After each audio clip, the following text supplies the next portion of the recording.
Problema 1. En el laboratorio pueden obtenerse pequeñas cantidades de dicloro haciendo reaccionar permanganato de potasio con cloruro de potasio en medio ácido de acuerdo con la siguiente reacción no ajustada. Escriba las reacciones de oxidación, de reducción. Bueno, os recuerdo cómo asignar los estados de oxidación. Se asigna, se obtiene, se asigna, se asigna, se obtiene. Eso es un ácido, entonces cualquier sulfato, el azufre ya está asignado. Y después de asignar todos, observamos que hay una reducción de manganeso 7 a manganeso 2 y hay una oxidación de cloro -1 hasta cloro 0. Eso es una oxisal, sí que se disocia, el anión es el MnO4- y pasa al Mn2+. 4 oxígenos, pues 4 de agua, 8 hidrógenos, 8 protones, 7 cargas positivas, 2 positivas, 5 electrones. Y de cloruro, que se pasa a cloro, pues hay que ajustar la masa del que cambia y un 2. Luego 2 electrones, esta por 2, esta por 5, y os queda esa reacción global. Los 16 protones vienen de todos los ácidos presentes, luego hay que poner un 8 delante del sulfúrico. El 2 del permanganato, el 10 del cloruro, el 2 del manganeso 2, 8 del agua, 5 de cloro, y queda uno que hay que ajustar a ojo, que coincide con que es un 1. El apartado B. Si se mezclan 150 mililitros de una disolución A que contiene 2,5 gramos de permanganato potásico y 250 mililitros de una disolución B que contiene cloruro potásico a 0,12 molar, siempre en exceso sulfúrico, calculo el volumen de cloro producido en esas condiciones. Por supuesto me están dando datos de este y de este. Luego es un problema reactivo limitante, lo podéis resolver de 1000 maneras. Aquí os he calculado cuál es la molaridad del permanganato potásico. Pues los gramos partido el peso molecular partido el volumen, ahí tenéis la molaridad. Supongo que se gasta el permanganato potásico, los 150 mililitros, si la molaridad es esa, cada 1000 mililitros son moles, de moles de él a moles del otro, de moles del otro a 1000 litros de disolución del otro. Para que se gaste el permanganato potásico hacen falta 659 mililitros de cloruro potásico. ¿Los tenemos? No, pues el reactivo limitante será el cloruro potásico. Empezáis con la cantidad del cloruro potásico, con la molaridad moles, de moles de él a moles de cloro, y después en el P por V igual a RT despejáis el volumen. El problema 2. En el problema 2 dicen: a 400 grados el cloruro de amonio se descompone en cloruro de hidrógeno y amoníaco, de acuerdo con el siguiente equilibrio químico, del cual ese sólido, gas, y me dan la K sub P. Piden: calcule la presión total en el recipiente una vez se alcanza el equilibrio. Vale, me decían que se había hecho el vacío, luego yo puedo plantear la tabla en presiones. Obviamente los sólidos no ejercen presión. Entonces inicialmente se había hecho el vacío, pues 0 y 0. ¿Qué variación de presión hay? Pues hay una variación de presión hacia los gases, P y P, luego la K sub P, que será la presión de este elevado a 1, presión de este elevado a 1, y ahí despejáis que vale la P. Y como me piden la presión total, pues P más P, 2P, 8,1 atmósfera. El apartado B. En un experimento independiente se introducen un mol de HCl, un mol de NH3 en un matraz de 10 litros. Calcula los moles de cloruro amónico que se forman. Pues de la K sub P sacamos que vale la K sub C, planteamos el equilibrio, un mol, nada. Luego ahora va hacia la izquierda, menos, más. Ahí os pongo eso porque es un sólido, no podéis ponerlo en P por V igual en RT. Ni en concentraciones, ni en K sub C, ni en K sub P. Vale, pues la K sub C es concentración de este elevado a 1 por concentración de este elevado a 1. Es siempre el de la derecha partido los de la izquierda, y ese sólido no aparece. Luego 1 menos X partido 10, 1 menos X partido 10, ahí tenéis que la K sub C era eso, pues despejáis la X y a mí me da 0,266 moles de cloruro amónico formado. El problema 3. El ácido benzoico es un ácido monoprótico cuya K-sub es 6,25 por 10⁻⁵.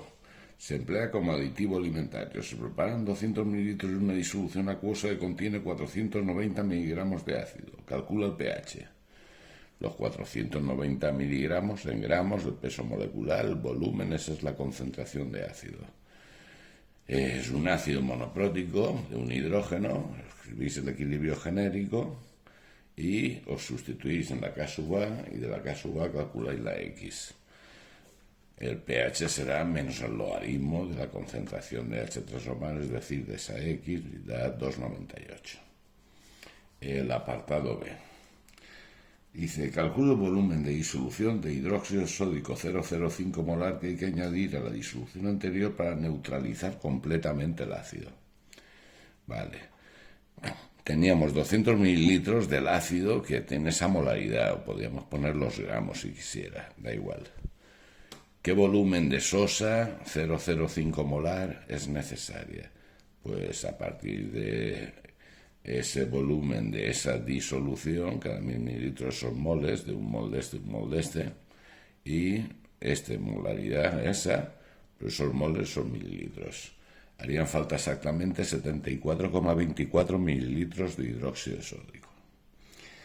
Deduzca de manera cualitativa si en el momento de la neutralización exacta el pH es mayor o menor que 7. Bueno, ahí os he puesto. En la neutralización exacta no sobra nada ni de HA ni de NaOH. Esa reacción es total. No sobra, se forma. Vale. Esa sal generada, os recuerdo que lleva el sodio que no hidroliza, pero lleva ese anión que sí hidroliza. Al escribir la reacción de hidrólisis os dais cuenta que da OH menos. Luego si da OH menos, es que el pH es básico. Luego será mayor que 7. El problema 4. En determinados dispositivos pirotécnicos se utiliza una mezcla de aluminio en polvo y perclorato de amonio. La mezcla reacciona de acuerdo con la siguiente reacción y ya me dan esa reacción. Calcule la variación de entalpía estándar del proceso expresada en kilojulios por mol de aluminio. Vale. Todos los datos que me dan son entalpías estándar de formación. Luego, tranquilamente, la entalpía de esa reacción será entalpía estándar de formación de este, más la de este, más 6 veces la de este, más 3 veces la de este, menos 3 veces la de este y menos 3 veces la de este. Resulta que ahí el aluminio es un elemento en su estado estándar, luego su entalpía estándar de formación es 0. Todos los demás numeritos me los dan, sustituyo y a mí me da menos 2670,6. Eso son los kilojulios que se desprenden en esa reacción, que es por cada 3 moles de este que se formen, o por cada 6 de este, o por cada 1 de este, o por cada 1 de este, o por cada 3 moles de aluminio que consuma. Me pide que haga el cálculo por mol de aluminio, pues por cada 3 moles de aluminio, y ese sería los kilojulios que se desprenden por mol de aluminio. Ahora, en el apartado B, la parte estequiométrica dice ¿cuántos gramos de aluminio y de perclorato amónico se necesitan para que su reacción libere 2000 kilojulios de energía? Calcula el porcentaje en masa de cada compuesto en la mezcla. Vale, para que se liberen 2000 kilojulios, cada 890,2 kilojulios correspondían a un mol de aluminio, que eso corresponde a 60,66 gramos de aluminio. Ahora, por estequiometría, de gramos de aluminio a moles, de moles del perclorato amónico y de moles a gramos, y esos serían los gramos necesarios de perclorato amónico. Si los sumáis, tengo esos gramos de mezcla. Luego el porcentaje de aluminio serán los gramos de aluminio partido de gramos totales por 100, es decir, 18,69. Y el porcentaje de perclorato amónico, pues lo que falta está 100. las cuestiones. Cuestión 1. En la cuestión 1 dice: dados los elementos A y B con números atómicos 9 y 15, escriba su configuración electrónica y estado fundamental, grupo periodo que pertenecen. Vale, el 9, 1s2, 2s2, 2p5, es el grupo 17, periodo 2. En concreto es el flúor y es un no metal. Y el otro que me dan, el 15, la configuración termina en 3s2, 3p3, que corresponde al grupo 15, periodo 3, en concreto el fósforo, y es otro no metal. Para el apartado B dice: escriba todos los posibles valores de números cuánticos para un electrón 2p y para un electrón 3s. Para un electrón 2p, S2 me dice el número cuántico principal es 2. Como es p, el secundario vale 1. Entonces, si s vale 1, las posibilidades de m van desde menos s hasta más s, pasando por el 0. Y para cada uno de ellos las posibilidades del s, el menos un medio, el más un medio. Luego, las 6 posibilidades de 4 números cuánticos, ahí las tenéis. En cambio, para uno del 3s diríais la n es 3, y como es s, la l 0. Luego, las posibilidades de m tienen que ser 0, y las 2 de s me dan esas 2 posibilidades de 4 números cuánticos. El apartado C: deduzca el ion más probable que forma cada uno de ellos, escribiendo la configuración electrónica del estado fundamental del ion más probable, por supuesto. Ahí tenéis que recordar que los no metales ganan electrones hasta tener una configuración de gas noble. Luego la A, que terminará en P5, ganará un electrón, y ya la menos, en que terminará en P6. Y el B, que terminará en P3, ganará 3 electrones y formará el B3-, cuya configuración terminará en 3p6. El D, aplicando la regla del octete, deduzca la fórmula empírica del compuesto que forman A y B. Pues son 2 no metales, luego van a formar un compuesto covalente. ¿Qué capacidad de compartir tiene cada uno? Pues la covalencia del A es un orbital con un electrón, covalencia 1. Y el B, 3 orbitales con un electrón, la covalencia es 3. El menos electronegativo, más electronegativo, intercambiando los numeritos de covalencia, os queda el Ba3, que cumpliría el octete perfectamente. Ahora, ahí también podréis recordar que B, esa configuración, tiene el orbital 3d vacío y que está muy cerca energéticamente del 3s. Luego, un electrón del 3s puede promocionar al 3d con poca energía y así tiene una posibilidad de covalencia de 5, formando otro compuesto que sería el Ba5, aunque no es el que piden, el que están pidiendo es aquel. Cuestión 2. Considere las moléculas, responda a las cuestiones. Bueno, sabéis que como siempre lo hacemos todo. Para la primera me salen que son 3 enlaces covalentes, 9 pares solitarios, esa es la estructura. Esto significa 3 posibles direcciones de enlace. La hibridación del central será sp2, las nubes electrónicas tendrán una distribución trigonal plana, el ángulo de enlace 120, la molécula es trigonal plana. Ahora, el enlace es polar porque hay diferencia de electronegatividades. Si volvéis a dibujar esa diferencia de electronegatividad, los resultados me dan una mu0, las polaridades se anulan por simetría, luego va a ser una molécula apolar. En el CF4 me da 4 enlaces, 12 pares solitarios, sería así. Esos son 4 posibles direcciones de enlace.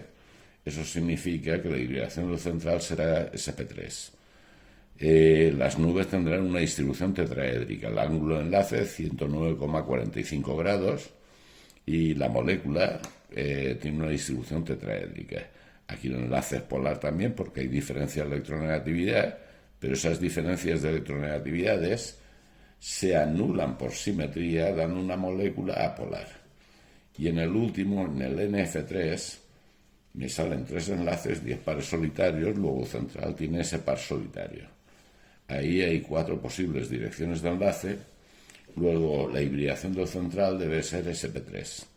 Las nubes tienen una distribución tetraédrica, pero el ángulo de enlace ya es inferior al 109,5 porque ese par solitario, la repulsión con los electrones del enlace los cierra. El enlace es polar y la molécula es polar. ¿Por qué? Porque ahora no se anula por simetría. Ese par solitario de ahí me da 3 flechitas hacia abajo, una resultante hacia abajo. Ahí os comento que la molécula es polar, o sea, la parte negativa es hacia donde están los flúoros y la parte positiva, pues en la zona donde está el nitrógeno. Me están pidiendo que se ordene justificadamente por orden creciente de ángulo de enlace. Los hemos puesto todos los ángulos de enlace. Luego el NF3 inferior al CF4 inferior al BF3. Cuestión 4, cuestión 3, perdón.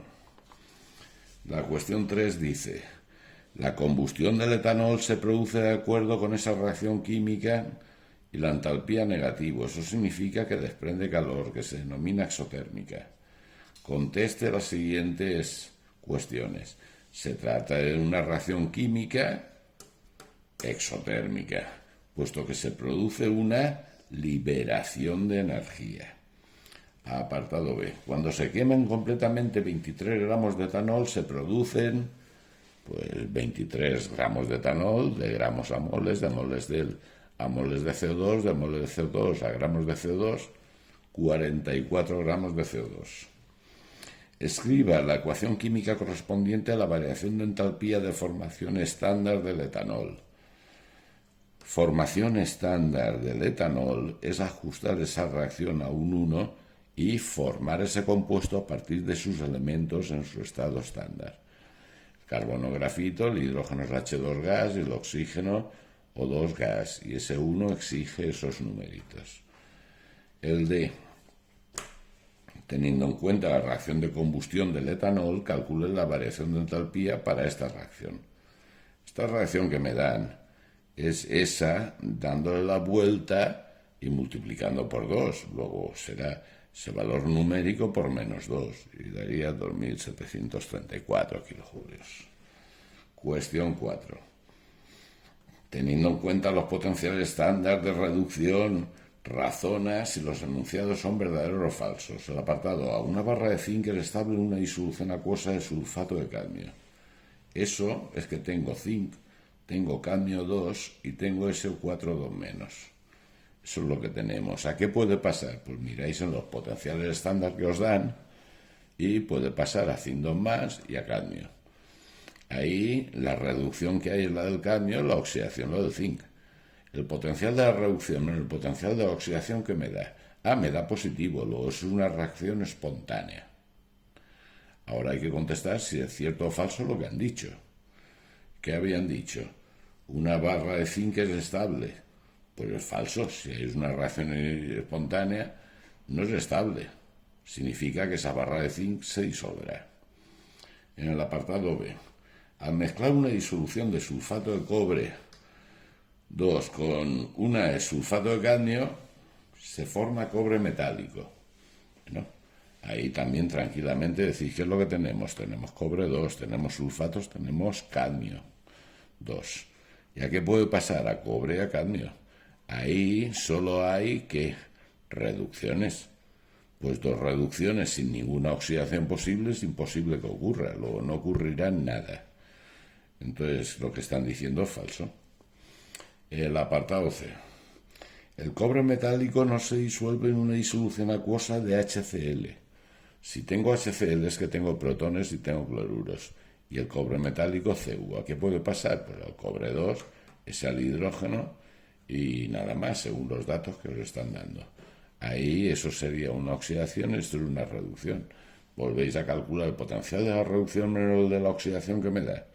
Me da negativo, luego esa reacción no es espontánea. Luego no va a ocurrir nada. Dice que el cobre no se disuelve, o sea que no va a ocurrir nada, luego esa es verdadera. Y el apartado de una disolución que contenga zinc 2+ 1 molar se puede guardar en una botella de aluminio. Eso que tenemos, zinc 2+, tenemos el aluminio sólido. ¿Qué pueden pasar? pues a zinc y aluminio 3. Potencial de la reducción de la oxidación que me da, resulta que me da positivo, luego es una reacción espontánea. Luego, eso es falso.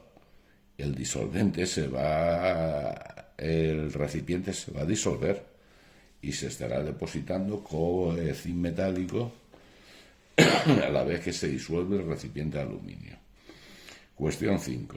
La siguiente tabla muestra datos de velocidad de esa reacción química. Vale, pues la ecuación de velocidad va a ser K por concentración de S elevado a un número y por concentración de este elevado a otro número. Para calcularlo se sustituyen los datos que dan. Y después, dividiendo las ecuaciones 2 a 2, descubrir los valores de alfa y de beta, que salen 2 y 1. Luego, verdaderamente, la ecuación es con un 2 y con un 1. En el apartado B piden determine la constante de velocidad. Si ahora sustituís cualquiera de los datos y despejáis la constante, dicha constante de velocidad os da 27,78 mol a la menos 2, litro a la 2, minuto a la menos 1. El apartado C. Si el recipiente donde tiene lugar la reacción se comprime hasta la mitad del volumen, la velocidad de la reacción aumenta, disminuye o permanece constante.